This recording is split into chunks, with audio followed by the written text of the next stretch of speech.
ꯑꯍꯥꯟꯕ ꯃꯛꯇꯗ ꯃꯇꯝꯒꯤ ꯃꯅꯤꯄꯨꯔꯤ ꯋꯥꯔꯤ ꯆꯦꯅꯦꯜ ꯑꯁꯤꯕꯨ ꯇꯥꯕꯤꯔꯤꯕ ꯈ꯭ꯋꯥꯏ ꯄꯨꯝꯅꯃꯛꯄꯨ ꯆꯦꯅꯦꯜ ꯑꯁꯤꯒꯤ ꯃꯥꯏꯀꯩꯗꯒꯤ ꯑꯗꯣꯝꯒꯤ ꯃꯔꯨꯞ ꯄꯤꯀꯥ ꯑꯉꯣꯝꯅ ꯇꯔꯥꯝꯅ ꯑꯣꯛꯄꯒ ꯂꯣꯏꯅꯅ ꯏꯀꯣꯛꯅꯣꯅ ꯈꯨꯔꯨꯝꯖꯔꯤ꯫ ꯉꯁꯤ ꯑꯃꯨꯛ ꯄꯨꯗꯨꯅ ꯂꯥꯛꯆꯔꯤ ꯑꯅꯧꯕ ꯇꯥꯡꯀꯛ ꯅꯥꯏꯕ ꯋꯥꯔꯤ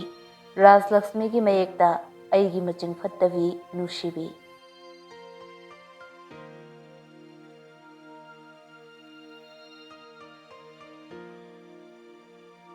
ꯑꯩꯁꯦ ꯐꯔꯗꯤꯅꯦ ꯄꯥꯔꯕꯇꯤꯅꯦ ꯁꯤꯕ ꯃꯍꯥꯗꯦꯕꯕꯨ ꯐꯪꯅꯕꯒꯤꯗꯃꯛ ꯖꯨꯛ ꯀꯌꯥ ꯇꯞ ꯇꯧꯗꯨꯅ ꯂꯥꯏ ꯅꯤꯡꯈꯤꯕꯤ ꯃꯤꯅꯨꯡꯁꯤ ꯆꯥꯎꯕꯤ ꯁꯪꯁꯥꯔ ꯄꯨꯝꯕꯕꯨ ꯅꯨꯡꯁꯤꯅ ꯅꯥꯀꯣꯟꯕꯤ ꯃꯕꯨꯛ ꯇꯞꯄꯤ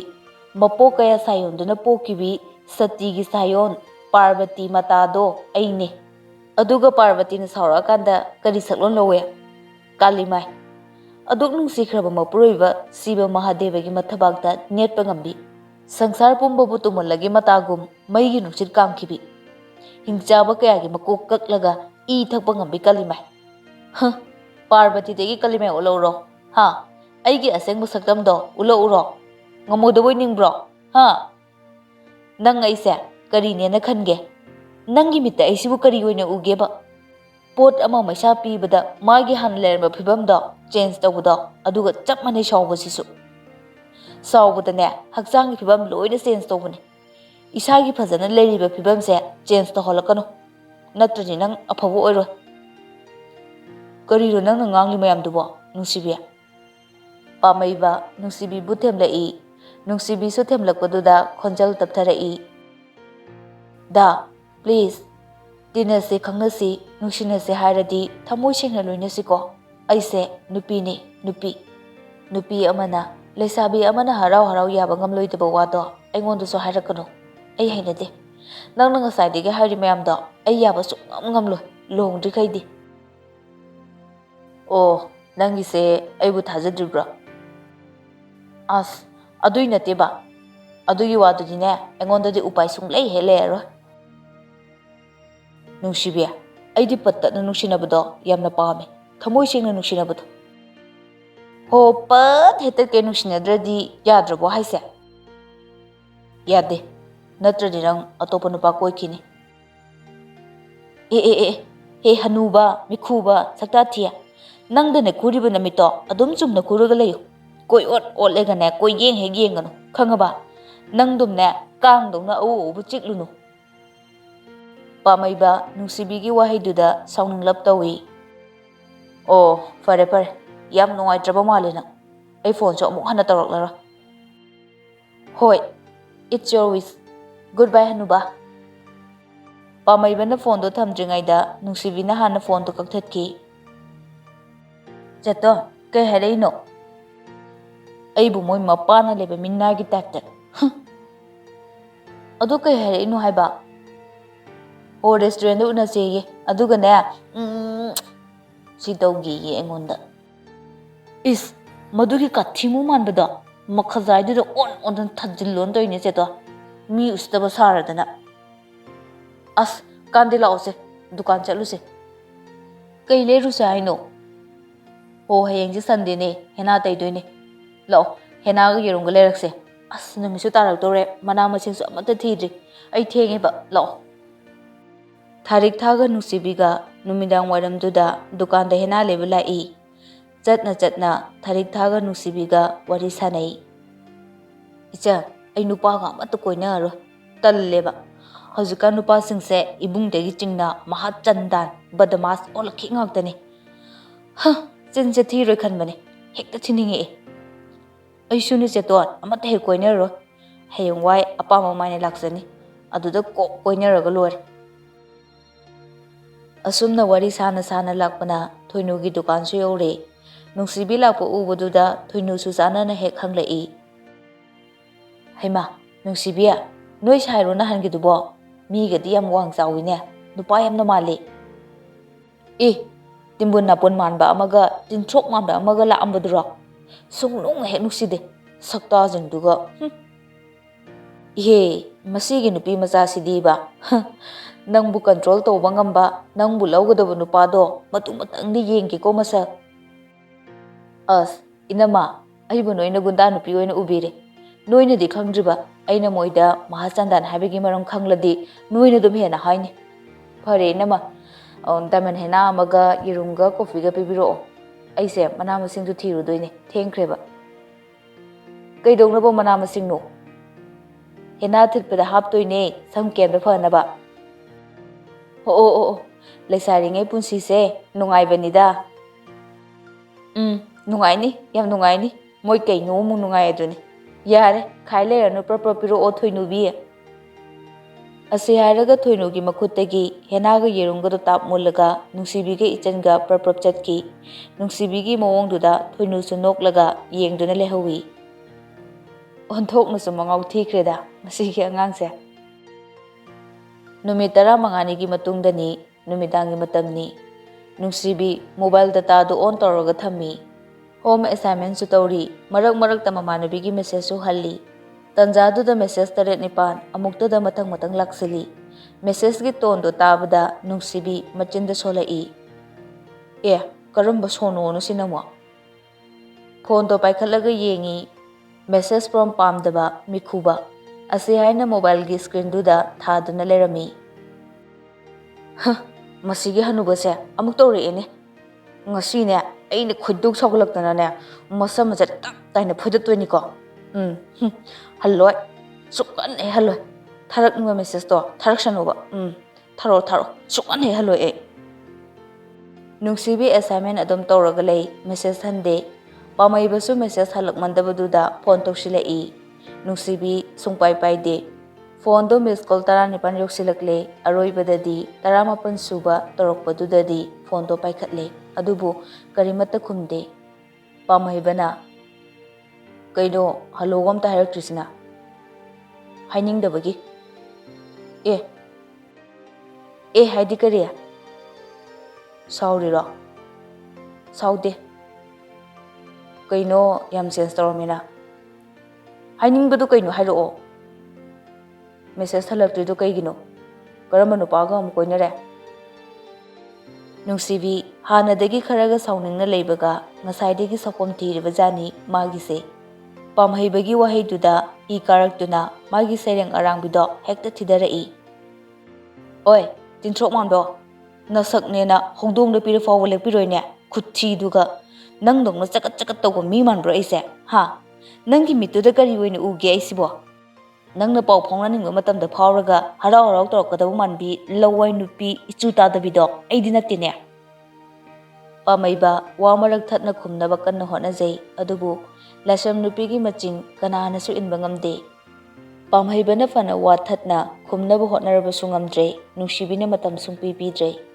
ꯃꯥꯒꯤ ꯉꯥꯡꯐꯝ ꯊꯣꯛꯄꯗꯨ ꯅꯟ ꯁ꯭ꯇꯣꯞꯇ ꯉꯥꯡꯂꯒ ꯂꯩꯈ꯭ꯔꯦ ꯎꯄꯥꯏ ꯂꯩꯇꯦ ꯄꯥꯝꯃꯩꯕ ꯅꯨꯡꯁꯤꯕꯤꯒꯤ ꯋꯥ ꯇꯥꯕꯗ ꯇꯥꯔꯦ ꯅꯪꯅ ꯄꯥꯎ ꯐꯥꯎꯅꯅꯤꯡꯂꯒ ꯐꯥꯎꯅꯕ ꯐꯥꯎꯅꯅꯤꯡꯗ꯭ꯔꯒ ꯇꯣꯛꯄ ꯌꯥꯝꯅ ꯆꯤꯐ ꯑꯣꯏꯕ ꯅꯨꯄꯤꯗꯣ ꯑꯩꯗꯤ ꯅꯠꯇꯦ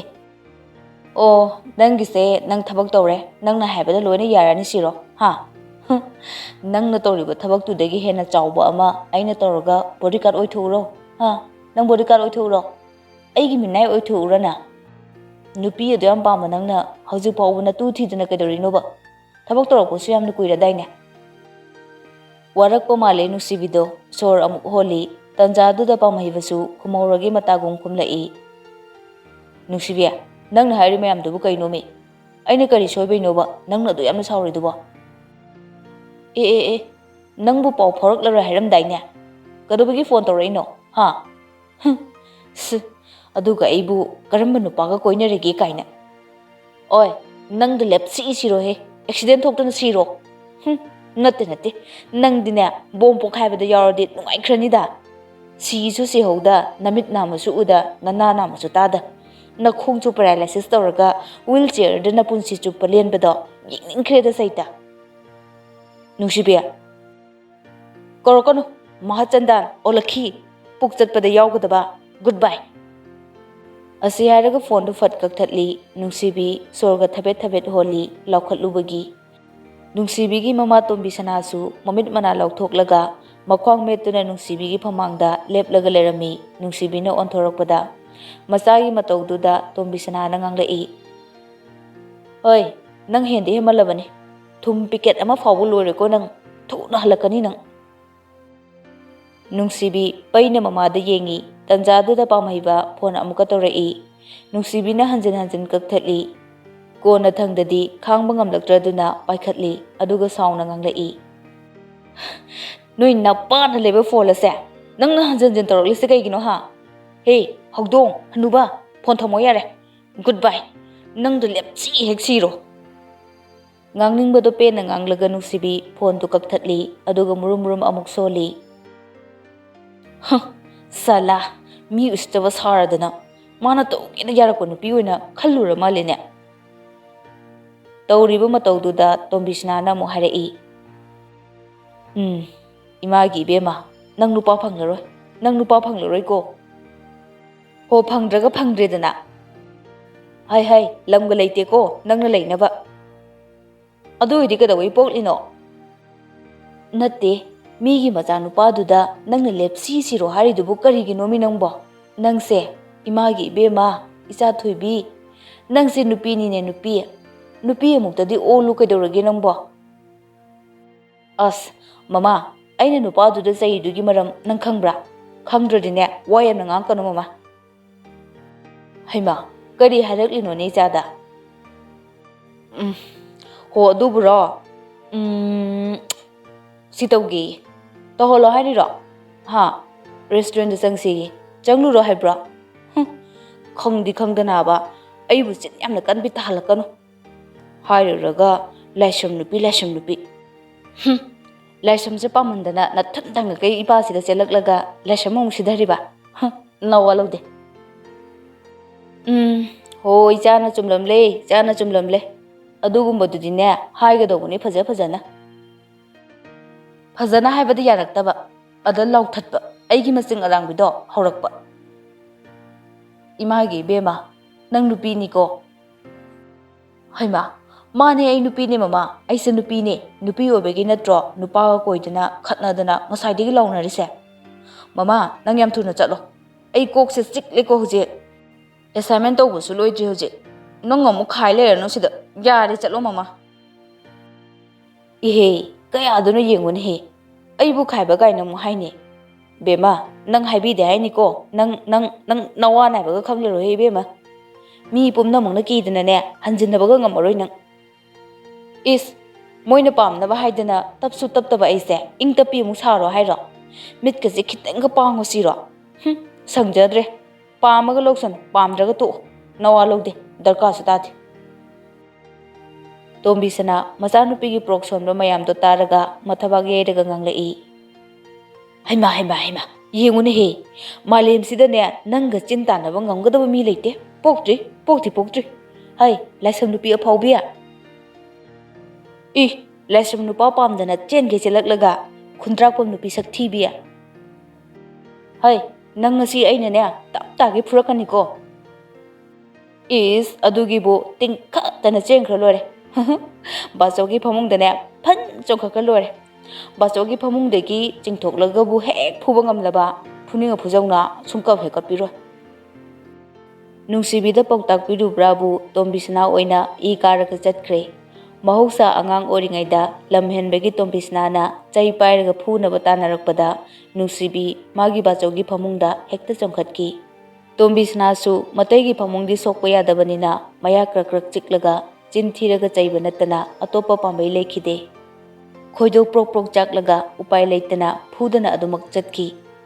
Mabung ahanduna hek phuge tawbaga magi tamochagi nupigi phamungda hekta chongkhatki natragana pungdon pambida yongdongna sara hekta kakhatki mangaudi onthokna thikraba nupini maching chu phatkidraba yetum manada pakpa lerik ama fauba henjinba yade mina magi khanbada mamase kok sarvani adubu magi manamagadi yamna yanajai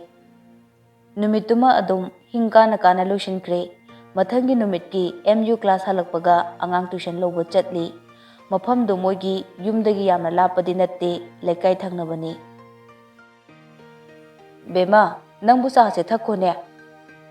as thakningdre mama mi angang ngai leramani ase hairamlaga cycle do hekta pai kai thoki Nungshibido Tombisna wa makha tabaga nanghaude masana chatkriba maikaidu yenghoraga Tombisna na solhawi. Is tawrisi yengune Cycle kuthau lakthau gasibu yumshindana tokpa tarene masibo haibo masibu nupire nupi nata nupara nupa nata kadai dige awathabi laba no ba ina pokluribasibo nangsu sumaina na hawai yam tawroklamgani nang lawdana tawrini Nungshibi gi mapa manina tombisana da laknarai ahayo nokpu noksan inkreda ho moi babana ne handawna leng chatpado adu lawdana ne leng se na chanupi sina nate nangna ma pokpada chakiba hentak tu hongu khara helamlani maduna lengakpaduda ne laifam khangdadana mareng chatli oramni lengi lengjasanu aigi icha thubi yoba masak phajabi lairik habi kana lege mamanabi marakta moi babana naw chahon mandana kokthakta karabani ko ngai ko mama nacha nupi sibu nupa ga koirabro ho koibada nate makhori chapke repsi siro khongpang na kauthatlura imai pe ma laisrongi maching fattaba pumba nacha nupi sidane loin hek yaurumde hai mingonda dum na haiba hongna dene maram leramgani ko maram leramgani aigi icha thoibina kaisu lalamlo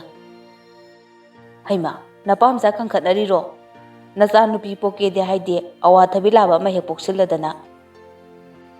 awathabi laba oirasu icha se mina piyudani nacha nupi masak phajabido piyu na amuk toiba nungsit amuk kung he mama chinjine napa na sane haibada chap he chane chopte hoi de changjakrage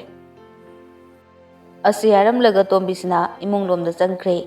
manisu tombisna bu matunglomdagi noktuna yenglaga lehawi somdana angang tuition tofamda Nungshibi magi satra dugo lairik pari miss ki mingse Nungshibi ko risi kaigino khangde kaigino nungsidabro khara nungside nungsidraga to o parase sasat iyo hanuba kai idoino hai maming manga lei maming manga exam da hangak toini ko ado miss shooting on thasi ko haibe indradine ai no yum sidane adum tumani ngasidi asumna tawdana khara ngangna khara chaina tawraga tuition su loisile Miss amuk chatlage ko good night numidang su oidri sibu adu warasu bye chatle ko Nungshibi magi cycle do thoroga lai lambi da nupa macha khara su inarai hannaga yengde magi thopam thokpadu thawi nupa macha singdu su Nungshibi da laknarai lesabi nangna somda nungti gi lai se kai chatlino Nungshibi khumde magi thokpa cycle do adumak thoroga lai aya khumdi nangi samsi su fajai khajai su fajai michu fajai ne lokthok loradana panaga sangliba nokpet amta taraudana nasak tomta yengjege Nungshibi masado kabada loikre thoriba cycle du khara taptha hawi aduga nupa macha singdugi maningda thoraga magi sairing du thiba horai haima ritiro sanga maliko nangi koisi yamna phajai khukhak se samdu su yamna phajai uchek makolga maladana and for nest to mali mai duna kantha karum naba sangi mamai ga maliko haipetang sutolo udana yengning mai do oibra yengke nupa mayam du Nungshibi mathantana laknai karemnai loibaga cycle du tingkhatana thauki bye hojiki nupi du pura berani he matung daga lakna baya ba nupi natiko choptana tokani he adu bye masak tu di pura ing tapjabi karimta ga haibi ngamjadabi yam chamjabi ga mandro masak tu di yam nungsidro aduga ngang thurai tu di imai kari mano hoje hairabadu ba amukta sukturo u yening basakto tabra yenge kai as ma koilaba nupa du dinya khadang do khara de dum chokthara bai asing mani bai pura beragi nupi nemi nupa macha singdu Nungshibi gi matang da wari sana dana chatki Nungshibi isau langlaga cycle do imung da insilai Is ngaranggi ngakha moinasu aibu lesabi kaina moina kem chaudana machi gumbe aibu laknaradana makhazaidudane on dane thaba buba kaidore amo karamba nupagi makhuri mu chapurage ho kai kudo ai pa mina tanara iba khongpang na kauktharaga thanambane aina mi na yaudriba pengba manbi bema nangna tawdoise ludorida lamga leite ko nupa pomba tap tap tana khana tho mamaidane nang ko mayangine kok sikhang ohudoine mama nangna ai asuk yamna yadrisi kaigino ai se adum sidha du tawle se kaigino ba kari nuai tabo leige ngasidine sengne ta hainasi imai pema nangna na jin kan base mi phuge makhori chapke khongpang na kauthatke nangak samda leithatlura si mayam se ipam de ne bema nang sin nupi ni ne leishabi macha mi na taraga kari khankini imagi bema isa amuk phajaba leite leikai sida kitang liri khori na ngangbodu tammu ne bema isa dani imana yenglise as mama aibu angau biro natti kana na isa bu ngawe hairino isa amuk gyan taba leite aduneba ai mu gyan taba leite gyan ta khraba aina sawraklise maram leirabane adu boba faja na hayo banangbo faja na haibda yaraktabaini aini lokhalise aine mine henjan bese ahing tumbu ya dehba mama hai ngase manbi bema hayeng na wadu sune hai nupa sinate sini haidana ba nupa ga suru otkadaba nupine nang nayum pange sune swaidega panganu ko swaidega panganu imane miwa misa taba ngamlo pange hara sune haudra mayangdra pan khroibema karina mamana ngase male mu hai pengba male mu hai thumyakpi male mu hai ngapai male mu hai karamba ngano ba aina malise aisibu kaya mu yamna thirage ba ibema nang sida hek ubudane ima tinbi hore ko chalo kadai dano mule su nasakado yeningdre is nang di syntax male iroi tharu bisu male nang dong lengam sangam dana hogolam dai khudingi ayu wana haidu saru nga sep manjarake hai masi ngangji yungune masi nang da hatlage he nang leramo khangni banang tombi sanana leram liba chei ama pairaga nungsibi butali nungsibi su magi bachogi phamung tamna chensinki loksing amadi paijari machu mathangi numitni nungsibi MU dagi class loibaga mamanabiga bazar da chatche haiduna chatli khanghaudana lambi da magi mihundo kanna chongkhlai as kai noigi mihulsina asam kana chonglisina kari bu thokti janu mamanabina nungsibia pocha supermarket gi oina leikrase aigidi yada yaida aigi leidok sunate hoi adudi supermarket oina kumasiko yayi supermarket yokshilakpa dwaida nungsibiga mamanabi rebatiga gari degi kummi rebatia yang kuina dile rosiko ai angang tuition lehoweba hoi he nang sidiba nongmodi nang sukok leptho u gaino as aidi tali he mina wa ngangdaba thabak to aidi tawngdeba inamadasu ai ngasi laklaroi su haramde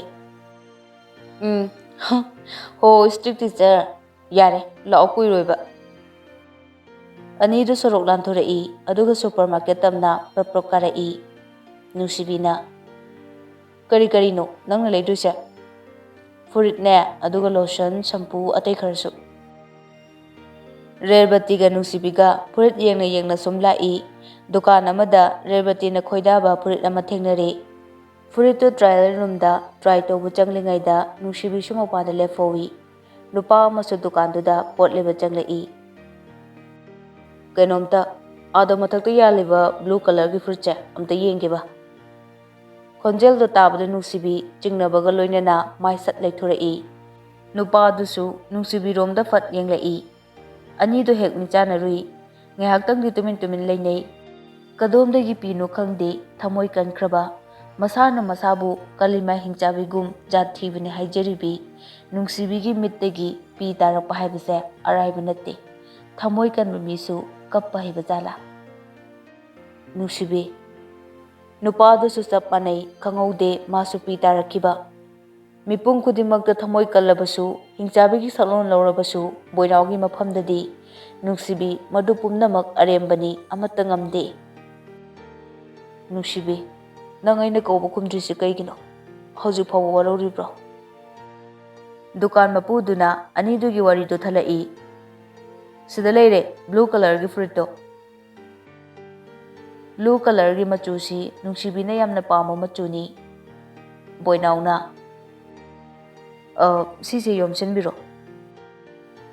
Nungshibi wa amata ngangde boinauda sukari mata hangde.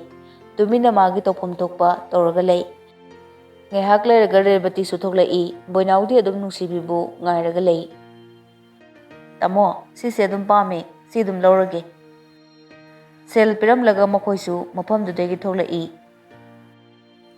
Nungshibi sidaidi aisu setlage nangsu sakraka. Thanks. Yare asigibu thanks kaina. Bye. Rebati su chatkre Nungshibi su parking de lefawi. Boinau tanja yenglaga Nungshibi gi manakta changlai.